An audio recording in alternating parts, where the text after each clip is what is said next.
All right, because technology makes things free, and why not just shoot a video to eliminate all doubt. This is it. I am going to mow with it right now. I've got a little over an acre to do with it. So you'll get the cold start and the whole walkthrough.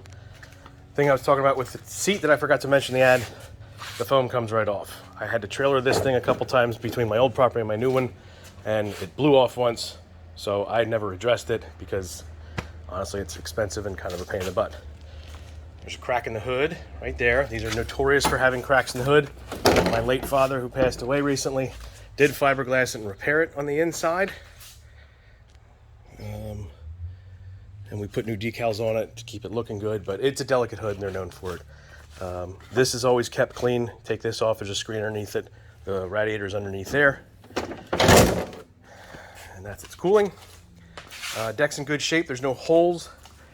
The belt was replaced within the last 100-ish hours. The primary drive belt that goes across, that was kind of a nightmare. The deck's easy to get off once you know how to get it off. I struggled for a long time and didn't understand it. Now that I know, it's a 5-minute procedure. I wish I'd have known years ago. The bagging system, like I said, I use for leaves almost exclusively. We have new construction here, so I've got weeds, so I am bagging my grass currently. I don't always do that. Bagger's great, it's enormous, it works. I've never found anything better that works for leaves. It solved a 10-year problem for me. I've got tape here because this was starting to fray. I managed to get a hole in here somehow, I don't know how. You get a little leak out of that. I always have to put a bungee cord from here to underneath when I'm doing leaves because it fills up and pushes out so hard on it that it eventually starts leaking, but I've been told from others that's a pretty common problem with this. I don't have any leaks with the tires. All the tires hold air from week to week. It's relatively good on gas, has a pretty large gas tank. The only thing I always do every single time I take it out is check the oil. It does use oil, I think, because of the smoking. It doesn't need oil every time, but it doesn't hurt to check. Cart comes off real easily. I'm sure you'll find a video on doing it. If not, I can show you how to do it in just a few minutes. So I will now give you a cold startup. This is not a warmed up startup, cold startup. Also, if you're looking for a Triumph motorcycle, we're selling one of those. Hang tight.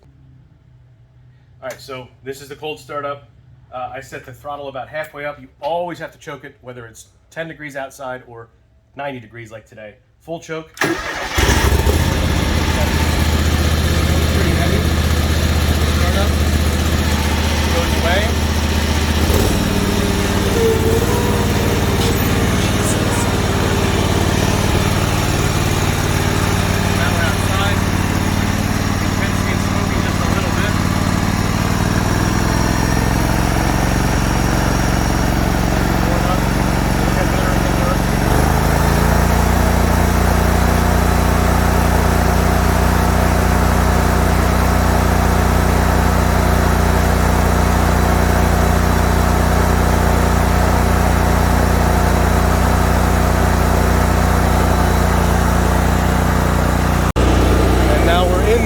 In the yard itself, and we're full throttle.